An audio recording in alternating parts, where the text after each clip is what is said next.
mundo, é um prazer estar aqui. Muito obrigado por terem me chamado para esse evento. Bom, eu sou o Carlos Estigarribia, eu trabalho já com games e o metaverso há bastante tempo, isso com games há mais de 25 anos e o metaverso há mais ou menos por 3 anos e meio, 4, estou na Viking Life, né, que eu fiquei até janeiro desse ano, e atualmente eu tenho prestado essa consultoria para empresas, marcas que queiram entrar nesse mundo e trabalhando também muito junto com empresas de essa tecnologia para blockchain.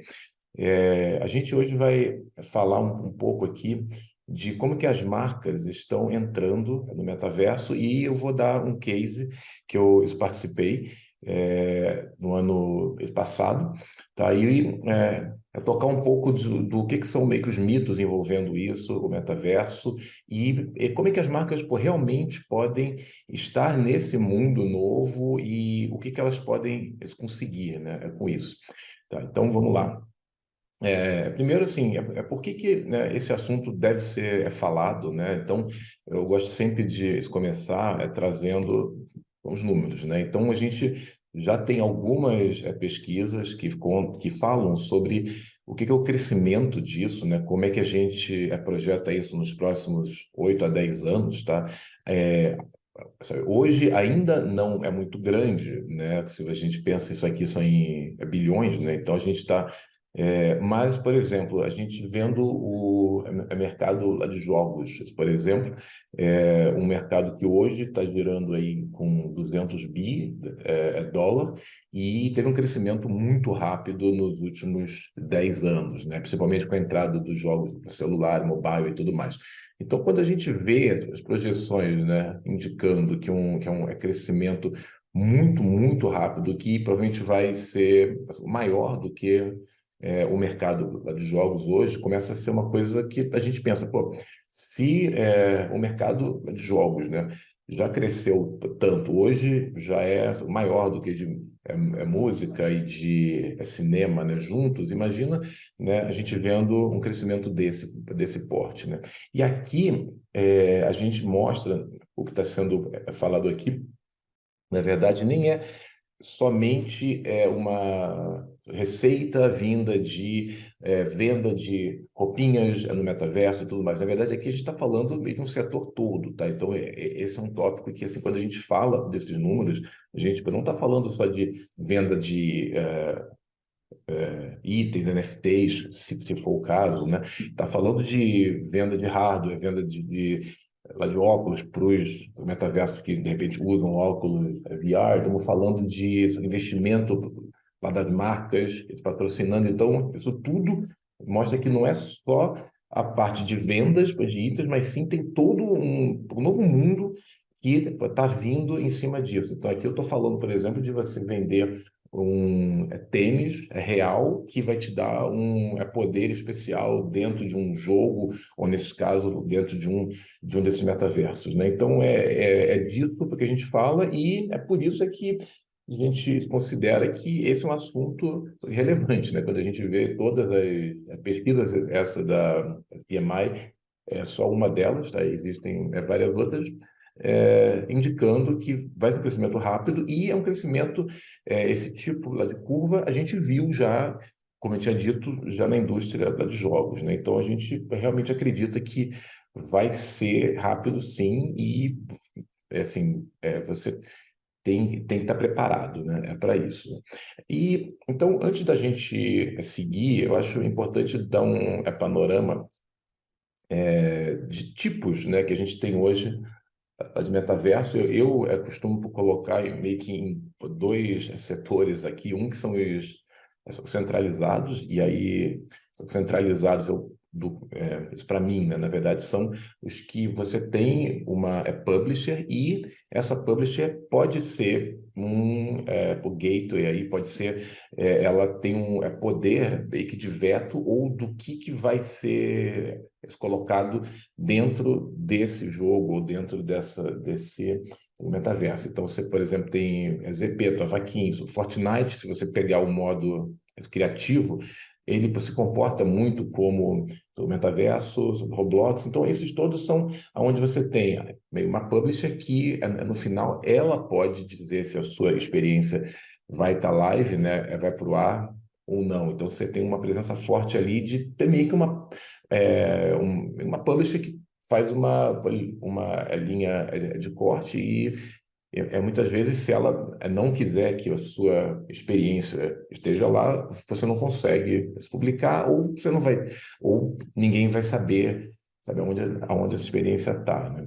E do outro lado você tem uns outros que estão vindo, e tem vários outros vindo aí, que são mais tipo meio que uma plataforma onde você justamente compra um terreno ali, compra um espaço, e esse espaço você faz o que quiser, né? Então, é diferente dos outros, onde você tem um acesso livre ali, mas você negocia com ele se você vai estar dentro ou não. Nesses outros aqui, o Sandbox, o Decentraland, tudo você compra a terra e com essa terra você monta a sua experiência, né? Então, e eles estão mais preocupados, interessados realmente nessa parte de vender essa terra, ser uma plataforma, do que ter esse lado de controlar o que está sendo feito, né? O Sandbox hoje ainda funciona com o conceito lá de season, temporadas, tá? Porque ele ainda está no alfa, mas a ideia é de, nos próximos anos, ele já ser uma plataforma que está 24 isso por 7. Quer dizer, então, eu divido basicamente assim, até porque, como é marca, né, isso pensando, você tem que entender se você vai produzir uma coisa, vai comprar uma terra, alguma coisa, e vai ser sua aquilo, ou se você vai para um outro modelo nesses centralizados, ainda hoje eles são os que têm o maior público, né? Então, ou se você vai para um aonde o metaverso já te traz o público, né? Então, você não precisaria, além de construir a sua cena, a sua loja, experiência, né? O que for também investir no marketing, né? Então, alguns exemplos aqui, por exemplo, o Avakin Live tem 10 milhões de usuários mês, o Zepeto deve ter provavelmente 30, Fortnite, Roblox, pô, gigante, mais de 100 milhões, 200 milhões. Então, assim, realmente, você tem muita gente lá. Os outros, né, esses outros, a Sandbox, a Decentraland, ainda não tem muitos usuários, então, se você faz uma experiência, né, ali dentro, você também vai ter que levar o seu público, tá? Então, essa é uma primeira coisa que acho importante, e porque as marcas entendam, né? E é quando elas escolhem. Mas o que elas querem, né? No metaverso. Então, do que a gente vem fazendo, basicamente eu vejo quatro motivos, né? Uma que seria você realmente quer falar com o seu público da sua marca, mas num canal novo, para mostrar que a marca tá, sabe, onde o público está, principalmente pensando aí num público jovem. As pessoas passam horas e horas em jogos e metaverso, então assim, você está aonde o seu público está, é super importante. Uma segunda coisa é você ir para novas audiências. Então, de repente, você falar, bom, pode ser que a minha marca possa ir para o novo público, mesmo que esse público não seja o meu público-alvo hoje, mas ele vai crescer, então eu posso já estar fazendo, eu de repente já faço algo lá e preparo esse público para daqui a 5 anos, para 10 anos, realmente pensar nessas novas audiências, né? Um outro motivo, né, é simplesmente de realmente fazer antes do que o outro faz, né? O FOMO ali, né? Você já isso quer fazer para que para que um concorrente seu, né, não faça antes, tá? E um quarto, mas é um motivo super importante, óbvio que na verdade é o end goal aí, é o que todo mundo quer chegar, que é pô, como é que eu ganho dinheiro com isso, mas do que a gente vê hoje, isso não é ainda o principal motivo, tá? É muito mais meio que exploratório e, obviamente, pensando numa coisa para daqui a 1, 2, 3, 4, 5 anos, entendendo que ali pode ser um canal de vendas, pode ser um canal para testar novas coisas, né? Mas o que a gente vê hoje é que está todo mundo muito ainda testando, tá? E não é pensando já no foco de, eu vou fazer algo e já isso já precisa me dar lucro, tá? Então, mas basicamente são esses quatro, né? Os motivos. E aí, quando a gente conversa com uma marca, é importante ver realmente sabe o que que ela quer e para cada uma dessas coisas existem algumas estratégias que podem ser feitas, né? E aí, um outro ponto, tá? Todo mundo fala, tá, mas Web3, blockchain, NFT, isso é metaverso, isso faz parte do metaverso ou não? Na verdade, são sobre dois assuntos que podem estar juntos ou é não, tá? Então, assim, pensando como marca, o NFT, na verdade, a gente entende que é um ponto de contato, né? Quer dizer, se você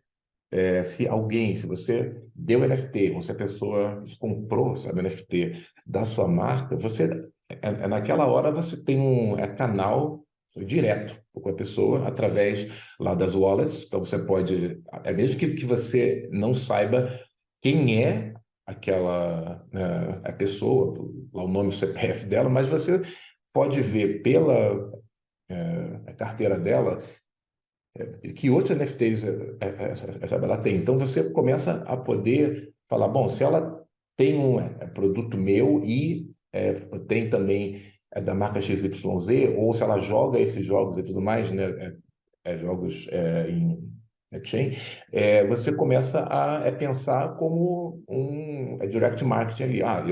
Eu posso dar outro benefício, posso fazer algumas interações, porque eu sei que uma pessoa tal, com perfil tal, tem algo meu. Então, para as marcas, a gente vê muito isso, como, pelo menos hoje, o uso é mais ou menos para você ter primeiro ponto ali para falar com esse consumidor. Mas em metaverso, na verdade, você não precisaria ter, tá? Então, isso é uma coisa também meio que um mito. Eu tenho que lançar já essa NFT? Não, você pode fazer uma ação e mais para frente lançar, ou você pode já ter os seus NFTs, e aí isso abre alguma coisa depois dentro de um dos metaversos aonde essa marca está, mas é uma coisa que, assim, é importante pensar que não é uma coisa que você tenha que ter, tá? Então, esse é um outro ponto que a gente conversa muito de se for ter, isso faz sentido ter, né? Então, esse é um outro ponto. E trazendo aqui que as marcas já estão começando a fazer, mas mesmo assim cai naquele ponto que eu falei que, por exemplo, você pensar aqui que a Dolce Gabbana fez uma ação e conseguiu 6 milhões de dólares lá de vendas e tudo mais, isso, na verdade, é muito pouco perto do que eles vendem, né? Então, obviamente, eles já ganham alguma coisa, mas com certeza eles não estão fazendo isso para ganhar dinheiro já, tá? E então, assim, a gente está vendo as marcas começando a fazer testes, lançando meio que umas coleções, né, tudo mais. E isso cada vez mais o que a gente está vendo é que esses NFTs vão ser um ponto para que essa marca depois faça um outro marketing em cima disso, ou vai ter mais utilidade em cima desses itens, né? Então é muito uma questão de a gente tá vendo hoje elas realmente se posicionando como fazendo um teste, mas com um roadmap para 2 a 5 anos de uso desses NFTs, porque se você só fizer e não fizer mais nada, o valor cai, né? Então é importante também entender que se você pensa em lançar os seus NFTs, isso é para sempre. Isso não é só uma coisa, brinde que você deu e depois acabou. Realmente você tem uma coisa lá que não acaba, que vai estar para sempre lá. Então é muito importante pensar sempre num plano aí de pelo menos 5 anos, né, do que vai ser feito em cima disso. Tá? E aí eu vou trazer um case, né, que eu participei. Na época eu tocava toda a parte lá de business desse jogo, que é um metaverso. Na época era apenas um jogo, hoje o termo usado é esse, né? Sobre metaverso. E um case de uma ação que o Boticário fez. Score Aqui em Life, tá? E eu acho que aí isso vai dar um exemplo de tudo que a gente veio falando antes, tá? Então, primeiro aqui, o que que é o motivador, né? Então, assim, esse foi um trabalho feito entre o jogo, isso com as agências e com a própria marca. Então, esse é um ponto, assim, é importante que isso seja feito em várias mãos, né? Não é uma coisa que o cliente, que a marca, né, chega e fala, eu quero fazer isso, o jogo faz, e contrata e faz, e nem o jogo forçar a experiência para a marca. Na verdade, aqui foi em termos de prazo, a gente ficou muitos meses conversando de timing, do que é o objetivo, do que a marca quer, se já era o momento de fazer essa ação completa ou não. Tá? E no caso aqui, eles estavam querendo basicamente aqueles dois primeiros pontos, era de falar com o público do jogo, né, do metaverso, que nesse caso é metaverso que o público-alvo aí é de 13 a 25 anos, mulheres, isso aí dava mais ou menos 70% do jogo, e que a gente já havia feito testes e via que tinha uma sinergia grande, né? As jogadoras do jogo já conheciam a marca, muitas usavam, então fazia, bom, aqui dá para tanto você falar com esse público que já é fã dessa marca, quanto para o público que já conhece, mas não usa, né? Então são aqueles dois itens ali de falar com o público novo e de falar com o seu público de uma outra forma, né? E aqui, pelo menos nessa primeira ação, não tinha nenhum, não era para vender nada, assim, a gente, apesar de que depois até gerou vendas e tudo mais, mas não tinha como foco isso, tá? E a gente acha que isso é muito bom, porque quando você fala com o público o gamer ou com o público jovem, se você já força muito, se ele vê que aquilo ali no final é um grande ad, né? Você está querendo ver se as pessoas compram algo, o público foge ou ele vai ver que a experiência ficou chata, não ficou como o público gosta, né? A outra coisa era também muito de criar uma presença dentro do jogo de uma forma que fosse uma experiência que o público falasse, bom, isso aqui não é, eu não estou indo numa loja dentro de um jogo, né? Eu estou indo numa experiência nova e estou me divertindo nisso, né? E o último era, ok, a gente não quer que isso seja só no jogo durante X tempo e depois acabe. Como é que a gente leva isso para frente? Como é que isso não fica só dentro do jogo? Então a gente fez várias sessões e brainstorming e tudo, e chegamos num conceito que essa ação não deveria ser uma ação curta, meio que um patrocínio de um show dentro do jogo ou tudo mais, não. Como era a primeira vez, porque a marca estava indo no jogo e tinha muito assunto e tinha muito feat, cosméticos e tudo, quer dizer, o jogo, as pessoas têm os seus avatares e usam, né, os cosméticos para os seus avatares. Falou, bom, a gente pensou em uma ação aí que ia durar 40 dias, né? Tudo, e aonde a gente teria coisas novas acontecendo semanalmente no jogo. Então, isso é super importante. Você tem que ter uma cadência ali de coisas acontecendo, porque se você já lança tudo já no dia um, as pessoas consomem o conteúdo todo e não voltam, né? E a gente queria exatamente que isso ficasse sendo meio que uma coisa onde as pessoas convivessem com essa marca ao longo desse tempo todo, né? Então, o desafio era esse, ok, o que a gente faz dentro do jogo para que os jogadores entrem, para que as jogadoras curtam isso e para que vá e que isso saia do jogo, né? Isso também. Tá? Então, o que a gente fez aí? A gente pensou, primeiro, obviamente, bom, o Boticário é uma empresa de cosméticos, perfumes, cosméticos, então, e a gente tem que criar muitos itens, né? Então foram criados 24 itens tanto para os avatares masculinos e femininos, né? Então, então, na verdade, isso todo mundo pode jogar, né? Esse era um ponto super importante de não poder deixar ninguém de fora.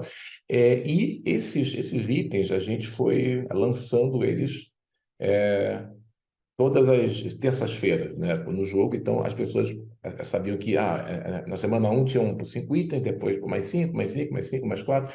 Tá? E a segunda coisa foi, ok, esses itens, eles ainda continuaram disponíveis para compra até 12 meses após, né, essa ação. Então, uma coisa quem comprou esses itens, isso pode usar isso para sempre no jogo, então tá aquela questão de essa permanência no jogo, mas mesmo depois que essa ação terminou, os itens ainda estavam disponíveis dentro do jogo, isso para compra, né? Então teve esse período lá de um ano, e depois apareceram outros itens, né, no jogo. Mas então esse foi ok, mas não basta a gente só criar item e colocar lá.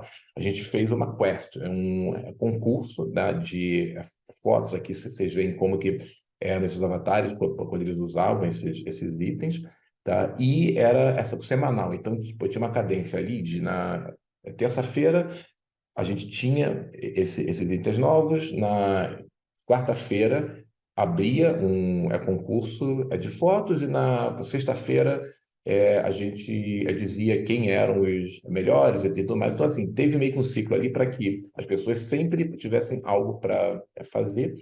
E participando dessas ativações, né, você ganhava uma moedinha virtual deles, né, que era desse evento, os boticões, e isso te dava direito de comprar outros itens e tudo mais. Então tinha toda uma mecânica ali de você participar, só que ganhar coisas, e trocar essas coins por outros itens da marca, né?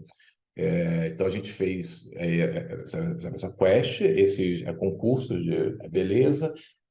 As quests, inclusive, tinham tarefas diárias para fazer, tá? E esse concurso era o que eu tinha dito, que era a gente lançava na terça-feira os itens, e o concurso ia até sexta. Então tinha todo um ritmo, né, dentro do jogo. Tá? E na última semana, a gente fez uma festa, esse pool party, né, que a gente chamou, aonde para você ir, você tinha que ter itens, né, que você ganhou ou comprou ao longo do último mês. Então era meio que um fechamento ali né, de tudo o que foi feito. E aí, para trazer para vocês alguns dos números que a gente teve essa ação, mas antes, para mostrar como que isso ficou a cena, né?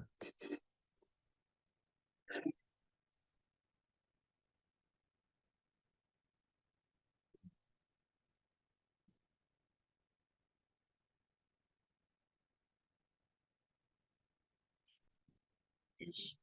A loja dentro do jogo, você testava itens lá dentro, tinha um lugar lá para tirar fotos, né? As marcas todas dentro desse espaço, né? E essa loja dela,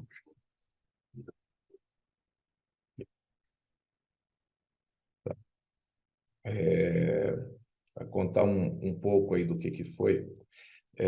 A loja, na verdade, ela estava dentro de uma praça, dentro do jogo. Então, tem uma outra coisa aí que é legal, que por ser a primeira vez que a marca estava no jogo, ela não quis ter um espaço próprio dela em outro lugar, né? A gente já pôs essa loja dentro de um local aonde o público brasileiro, no caso, ia, mas a ação, na verdade, era mundial, mas a gente pôs dentro de um espaço que já era o espaço onde o público brasileiro mais ia. Então, teve um placement disso ali dentro, porque aí quem já ia naturalmente, nesse espaço, eu já via que, poxa, tem sabe, um negócio novo aqui, e dentro desse espaço é que a gente fazia a parte lá das quests, né, que tinha que fazer as tarefas. Então, tinha uma que era tira uma foto fazendo pose, usando esse batom, tudo mais. Então a gente fez tudo,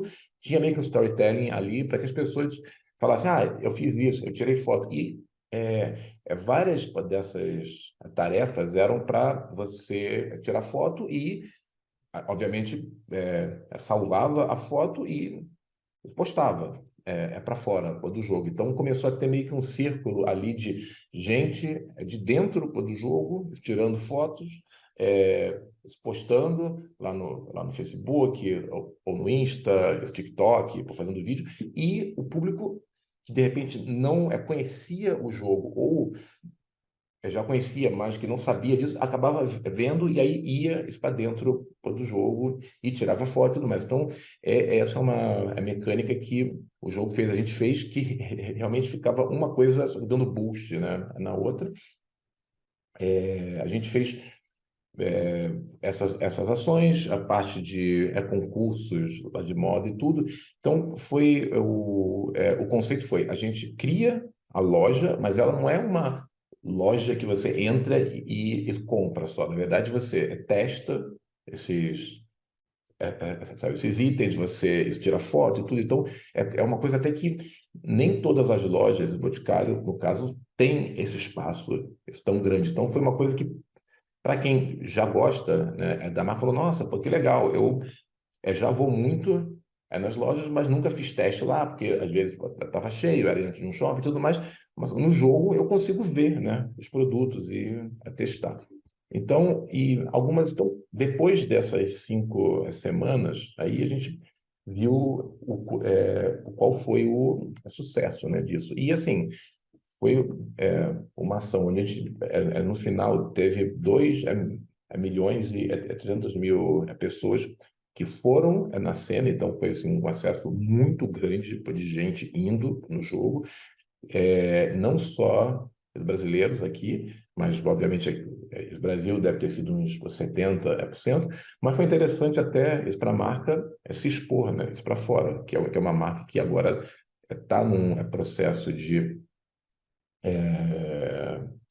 ir para fora, né? Quer dizer, tem lojas em vários países, então para eles foi meio que um plus aí de, ok, foi uma ação feita para o nosso público o brasileiro, mas que muito mais gente viu, né? E aí, mais alguns números, e até é importante falar, porque aí como a gente mede, né? Então, na verdade, assim, a gente teve esses 2,5 milhões de jogadores, e a gente teve quase 15 milhões de visitas, ou seja, os jogadores acabaram indo 5 a 6 vezes na cena, que era o que a gente queria, né? Então, na verdade, isso meio que prova que, pô, as pessoas iam 5 vezes. Então, provavelmente elas foram numa terça, depois foram na outra terça, depois no sábado. Então, assim, era exatamente o que a gente queria. E um tempo médio de ficar na cena de 7 minutos, tá? Que é um tempo muito bom, tá? Porque os jogadores geralmente não param quietos dentro de uma cena, né? Eles, sabe, entram lá e aí depois clicam, já vão para fora, já estão jogando outra coisa, mas ali era o tempo de ficar nessa loja, tá? De ficar ali.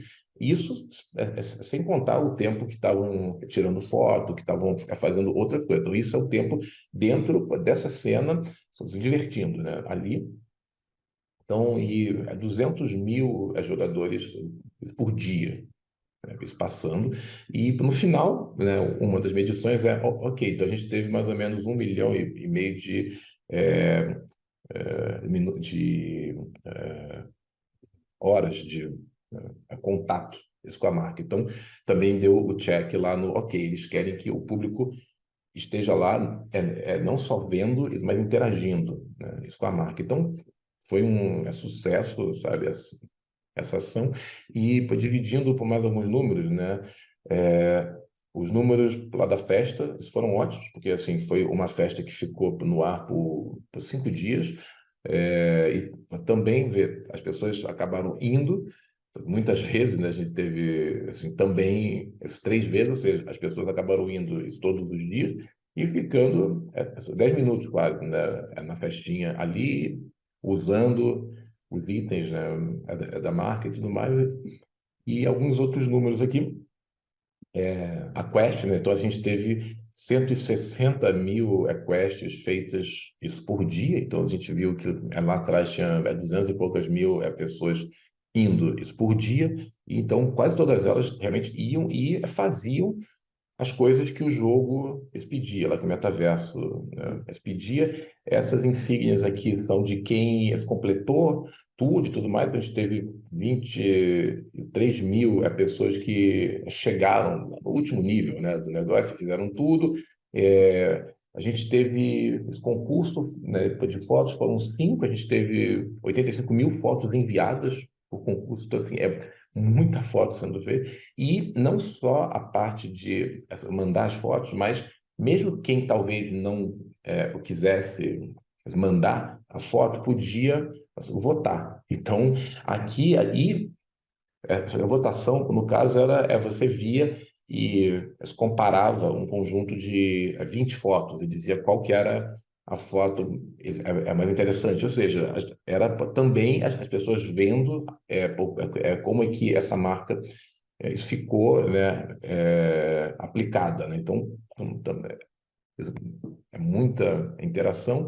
E no final, a gente ainda fez mais do que a gente tinha falado em 24 itens, acabamos fazendo os 36 e vendemos aí tipo 800 mil, né, esses produtos virtuais. Então, a ação nem tinha meio que uma meta lá de vendas e tudo mais, mas cresceu, assim, foi isso muito bom. E não só dentro do jogo, fora do jogo, né? E aí é meio que um outro ponto. É super importante que seja uma comunicação feita tanto pelo jogo e pela marca. Então, no caso, o Boticário se comunicou muito dentro lá das redes deles, né, falando do jogo, e eles usavam até o, os próprios avatares aqui, por exemplo, nesse terceiro aqui, eles estavam pegando os produtos reais deles e colocando, olha como que esse produto match fica no cabelo dentro do jogo, né? Então, assim, foi meio que um link mesmo de coisas online por coisas offline e tudo mais, né? Dentro das redes do jogo e tudo mais. E repercussão nas redes, aqui são alguns exemplos lá de fotos lá dos jogadores, né, que eles postaram no Instagram e tudo mais. E foi uma coisa que foi até além do próprio jogo, né? Porque a gente teve casos, por exemplo, alguns itens porque a gente fez eram perfumes, né? Que é uma coisa que, como é que a gente passa uma sensação de cheiro, né, dentro de um jogo, a gente fez numa linha, falou, ok, a Florata, que é uma das essências lá deles, esse perfume leve, né? Tem uma sensação, né, que te deixa leve. A gente fez lá dos avatares que tinham esse item, você tinha meio que um spray no jogo, você dava uma flutuada. E a gente teve muitos casos de gente indo nas lojas reais do Boticário e falando, olha, eu conheci esse perfume, isso pelo jogo, no jogo ele me faz voar e flutuar, e eu quero ver como é que é esse item, né? E aí, então, assim, foi uma coisa que gerou coisa de gente saindo de casa, na pandemia ainda, né? Na época, indo para uma loja real, para um shopping, para testar o produto que já tinha sido feito um test drive virtual no jogo. Então, são esses cases assim, que a gente vê que como é que pô, realmente impacta, né? E como é que esse público que joga e que realmente pode ter uma experiência de marca sem ser uma coisa de compra aí, mas uma experiência que a pessoa joga, acha boa e no final gera o que a marca quer, no final que é, obviamente, vendas, né? Alguns outros exemplos aí de comentários, isso nas redes e tudo, então, tanto de gente que já conhecia, gente que, né, de repente foi ver essa marca pela primeira vez, e aí eu coloquei aqui alguns feedbacks dos usuários latino-americanos, né, que também foi, assim, teve muita gente entrando, mas teve gente do mundo todo, Europa, Estados Unidos e tudo. Então, foi uma ação que foi um sucesso. Um ano depois, a marca voltou, sabe, ao jogo com uma outra ação, aí já no esse carnaval, onde ela fez patrocínio, né, de blocos de samba, de escolas de samba, e as pessoas tinham que usar os itens nessas fantasias, né?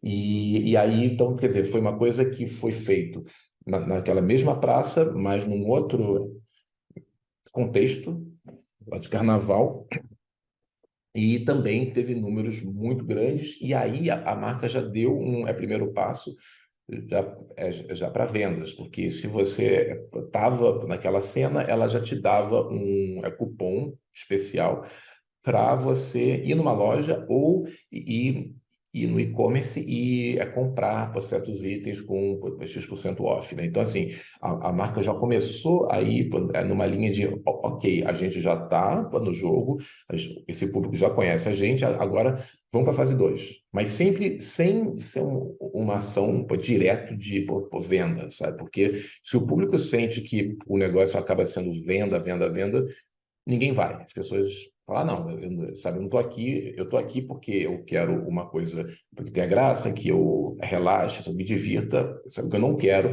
é ter alguém falando compra, compra, compra. Então, isso é super importante, né, pode ser dito. E aí, essa ação, então, na verdade, foi feito num metaverso, mas centralizado, e não teve nada de cripto, blockchain, de NFT. Tá? Mas e se tivesse tido, né? Como que seria ou faria sentido ter? Então, na verdade, assim, isso aqui um pensamento meu, né? Assim, ok, se a marca tivesse feito o NFT, né? O que seria? Na verdade, poderia ser, ter um canal com quem tem esse item, porque esses usuários hoje que têm esses itens, eles estão dentro do jogo, né? A marca hoje não consegue mais chegar nesse público, de falar com esse público, se ela quiser, por exemplo, dar um cupom para quem tem esses itens. Agora não consegue, esses usuários são usuários do jogo. Se esses itens também fossem itens que tivessem numa carteira cripto, né, a marca isso poderia saber isso, quem são essas pessoas e continuar essa conversa com esse cliente ou com esse fã da marca é, depois, porque essa ação terminasse. Então, esse é o primeiro ponto que eu acho que faria sentido, né, assim, usar para isso. E uma segunda coisa permitir que os jogadores e jogadoras vendam esses itens entre si fora do jogo, tá? Porque aí isso continua tendo uma exposição da marca. Então, se você faz uma coleção desses NFTs e as pessoas, mesmo fora do jogo, continuam a comprar, trocar, vender e tudo mais, você ganha uma vida extra aí, você ganha mais um canal para falar com esse público. Mas uma atenção aqui, que é um ponto que muita gente não cita, mas a gente sempre fala se está na chain, você vê e isso todo mundo vê. Então, isso não impediria de que um concorrente da marca fosse fazer uma ação de dar um cupom para quem tem o item da marca, esse concorrente. Então, isso é super sabe, importante de ver que se você fez uma coisa, se está na chain, todo mundo vê. Então, é bom para você como um canal para falar com esses usuários, com esses fãs, mas o concorrente também pode ver. Então, é importante ter esse contexto aí, né? Entender que a blockchain é ótimo, é lindo, é aberto e tudo, mas você tem que pensar que são outras regras de marketing ali, né? Esse usuário não é mais seu, ele é seu enquanto e todo mundo sabe que ele tem esses NFTs, né, seus. Então, isso pode ser usado por os concorrentes, isso também. Tá? Mas, então, assim, é uma ação que não isso precisou de NFT, foi sucesso. Se fosse feita hoje, ou 2 anos depois, talvez pudesse ter sido feita assim, mas tudo tem que ser muito bem pensado para que isso, né, para que esses NFTs eles pô, valham algo no futuro. Senão você está simplesmente pô, colocando mais uma camada extra aí de complexidade sem dar nada de bom para o usuário. Então, isso é uma coisa que a gente bate muito assim de não ir na onda, isso porque o outro fez e você faz. Não, será que tem lógica, né? Você ter blockchain, né, no na sua brand experience lá no metaverso, fica essa questão. E é isso. Então, assim, a ideia aqui foi passar isso para vocês algumas informações de por quê? Porque uma marca deve estar no metaverso, eu acho que tem que estar, e dar esse case, né, com números, porque às vezes a gente fala muito, mas pô, ninguém vê números e tudo. Então, entendendo que eu acho que é um caminho sem volta, tá? Eu não acho que isso é um hype, que no próximo ano pô, ninguém mais vai falar disso, porque a gente vê o público realmente indo. É uma coisa que nesse jogo a gente já via isso há uns 4 anos, então não é uma coisa que foi só agora porque virou hype. E o público isso continua indo. Então e talvez não e talvez para certas marcas esse jogo não seja o melhor canal, pode ser outro. Então e isso faz parte de realmente ver qual que é o metaverso certo para você, né, de público, se você quer ter a sua própria terra, e se você vai também ter que colocar um suporte lá de marketing para que o público vá. E isso tudo é parte de quando a gente conversa, né, lá com as marcas, parte desse projeto, né, de um planejamento, né, de como é que a marca pô, vai estar. Mas é isso então. Se alguém tiver dúvidas, comentários, quiser conversar mais, o contato está aí. O LinkedIn também é super fácil de que me achem. Muito obrigado e vamos lá, gente. Vamos construir esse metaverso junto aí. Um abraço.